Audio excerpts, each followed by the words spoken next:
3 മണിക്കൂർ ലാലേട്ടന്റെ ആരാധകർക്ക് നിർത്താതെ കൈയടിക്കാം. മലയാളികൾ മാത്രമല്ല, ഇന്ന് ലോകമെമ്പാടും ഉറ്റുനോക്കുന്ന റിലീസാണ് എമ്പുരാൻ സിനിമയുടേത്.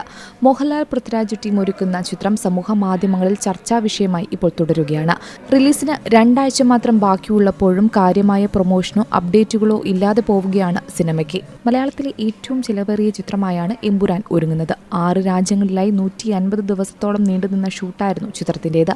മലയാള സിനിമ ഇന്നേവരെ കാണാത്ത പ്രൊമോഷൻ ഇവന്റുകൾ എമ്പുരാന് വേണ്ടി നടക്കുമെന്ന് റിപ്പോർട്ടുകളുണ്ടായിരുന്നു. എന്നാൽ ക്യാരക്ടർ വീഡിയോയ്ക്ക് ശേഷം അണിയറ പ്രവർത്തകരുടെ ഭാഗത്തു നിന്ന് വലിയ പ്രൊമോഷനുകളൊന്നും വന്നിട്ടില്ല. ഇതിന് പിന്നാലെയാണ് ചിത്രത്തിന്റെ സഹനിർമ്മാതാക്കളായ ലൈക്ക പ്രൊഡക്ഷൻസിനെതിരെ വ്യാപക വിമർശനം ഉയരുന്നത്.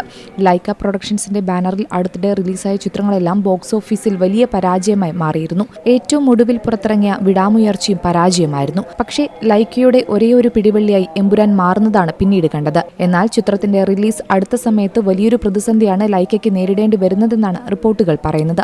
ഇതിന് പിന്നാലെ ലൈക്കയ്ക്ക് പകരം മറ്റൊരു പ്രൊഡക്ഷൻ കമ്പനിയെ ആശീർവാദ് സിനിമാസ് നോക്കുന്നുണ്ടെന്നും റിപ്പോർട്ടുകൾ പറയുന്നു.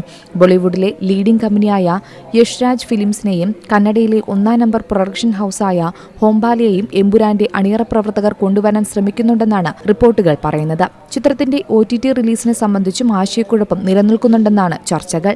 90 കോടിയാണ് എമ്പുരാന്റെ OTT റൈറ്റ്സായി ലൈക്ക ആവശ്യപ്പെട്ടതെന്നും എന്നാൽ ആശീർവാദിന് 70 കോടി മതിയെന്നാണ് റിപ്പോർട്ടുകൾ പറയുന്നത്. ഓവർസീസ് റൈറ്റ്സ് ഓഫ് ഇന്ത്യ എന്നിവിടങ്ങളിൽ എമ്പുരാന് വിതരണക്കാരനില്ലെന്നും റിപ്പോർട്ടുകളുണ്ട്. രാജമൗലി ചിത്രത്തിന്റെ ഷെഡ്യൂൾ അവസാനിച്ചാലുടൻ പൃഥ്വിരാജ് എമ്പുരാന്റെ പ്രൊമോഷന് ഇറങ്ങുമെന്നാണ് ഇപ്പോൾ ആരാധകർ പ്രതീക്ഷിക്കുന്നത്. Entertainment desk, C Malayalam news. പുതിയ വാർത്തകളും വിശേഷങ്ങളും ഇനി വിരൽ തുമ്പിൽ. എല്ലാ ഡിജിറ്റൽ പ്ലാറ്റ്ഫോമുകളിലും ഇപ്പോൾ സി മലയാളം ന്യൂസ് ലഭ്യം.